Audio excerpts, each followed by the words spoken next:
Jharkhand board 2022 की matric परीक्षा को ध्यान में रखते हुए इस वीडियो के माध्यम से नागरिक शास्त्र विषय के अध्याय 2 संघवाद विषय पर चर्चा करेंगे एवं इससे संबंधित कुछ महत्वपूर्ण वस्तुनिष्ठ प्रश्नों का हल करेंगे।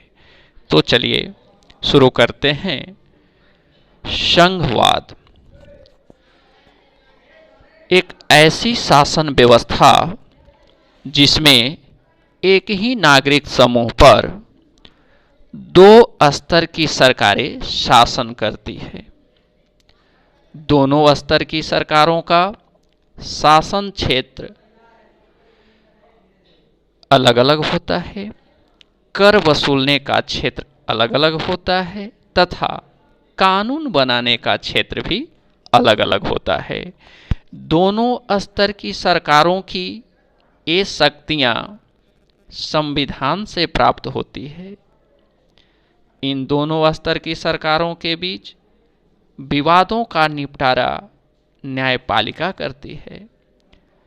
संघवाद एक और जहां देश की एकता और अखंडता की रक्षा करती है, तो दूसरी ओर देश की क्षेत्रीय विभिन्नता का सम्मान करती है।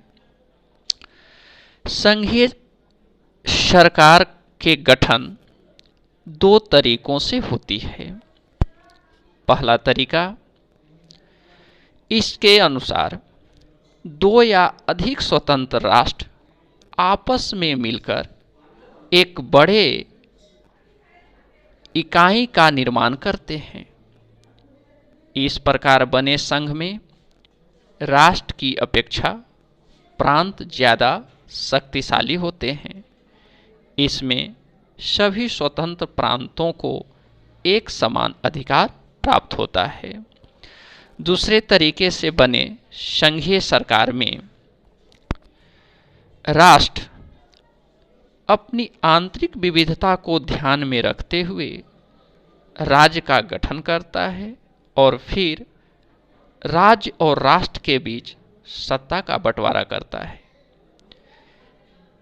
इसमें राज्य यानी प्रांत की तुलना में राष्ट्र ज़्यादा शक्तिशाली होते हैं। इसमें सभी प्रांतों को समान अधिकार दिए जाते हैं, परंतु कुछ प्रांतों को विशेष अधिकार भी दिए जाते हैं।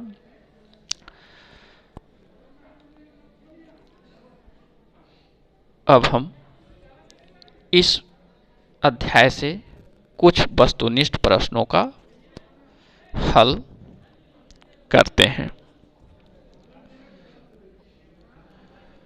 पहला, एक साथ मिलकर संघ बनाने का उदाहरण है। एक साथ मिलकर संघ बनाने का उदाहरण अमेरिका, ऑस्ट्रेलिया और स्विट्जरलैंड है।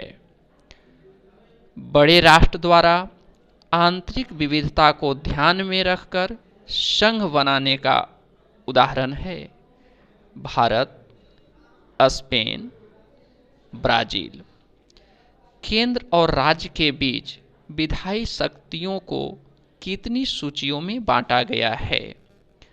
केंद्र और राज्य के बीच विधायी शक्तियों को 3 सूचियों में बांटा गया है। पहला संघ सूची, दूसरा राज्य सूची, तीसरा समवर्ती सूची।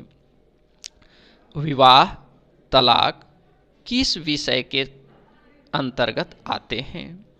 विवाह और तलाक समवर्ती सूची के विषय हैं।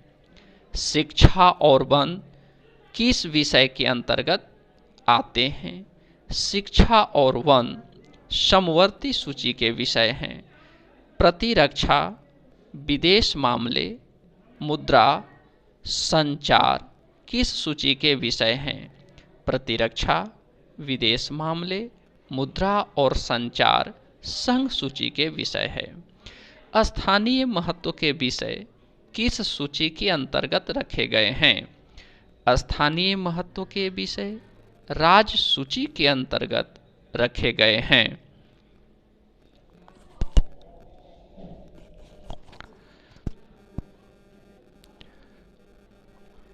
राष्ट्रीय महत्व के विषय किस सूची के अंतर्गत रखे गए हैं? राष्ट्रीय महत्व के विषय संघ सूची के अंतर्गत रखे गए हैं। समवर्ती सूची के विषय पर कानून बनाने का अधिकार किसे है? समवर्ती सूची के विषय पर कानून बनाने का अधिकार केंद्र और राज्य की सरकार का है। समवर्ती सूची के विषय पर केंद्र और राज्य दोनों द्वारा कानून बनाए गए हो और दोनों के द्वारा बनाए गए कानून में भिन्नता हो तो किसका कानून मान्य होगा? समवर्ती सूची के विषय पर केंद्र और राज्य द्वारा बनाए गए कानून में अगर भिन्नता हो तो केंद्र द्वारा बनाया गया कानून मान्य होगा। ऐसे विषय जिसका उल्लेख संविधान में नहीं है उस पर कानून बनाने का अधिकार किसे है? ऐसे विषय जिसका उल्लेख संविधान में नहीं है उस पर कानून बनाने का अधिकार केंद्र सरकार का है। कंप्यूटर सॉफ्टवेयर और साइबर अपराध पर कानून कौन बना सकता है? कंप्यूटर सॉफ्टवेयर और साइबर अपराध पर कानून केंद्र सरकार बना सकता है। सांस्कृतिक, भौगोलिक और जातीय विभिन्नता के आधार पर कौन कौन राज्यों का गठन हुआ है? सांस्कृतिक, भौगोलिक और जातीय भिन्नता के आधार पर झारखंड, उत्तराखंड, छत्तीसगढ़ और नागालैंड राज्य का गठन किया गया है। भारत का राज्य भाषा क्या है? भारत का राज्य भाषा हिंदी है। भारत के संविधान में कितनी भाषाओं को अनुसूचित भाषा का दर्जा प्राप्त है? भारत के संविधान में 22 भाषाओं को अनुसूचित भाषा का दर्जा प्राप्त है।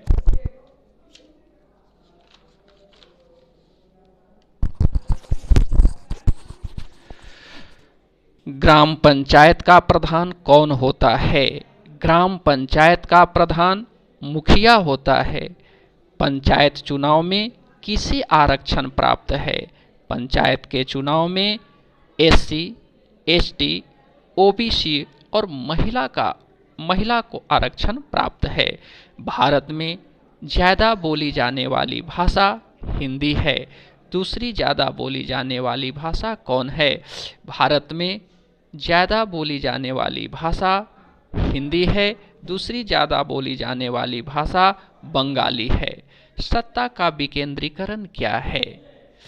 सत्ता का विकेंद्रीकरण केंद्र और राज्य की सरकारों से शक्तियां लेकर स्थानीय सरकार को देना है। नगर निगम का प्रधान कौन होता है?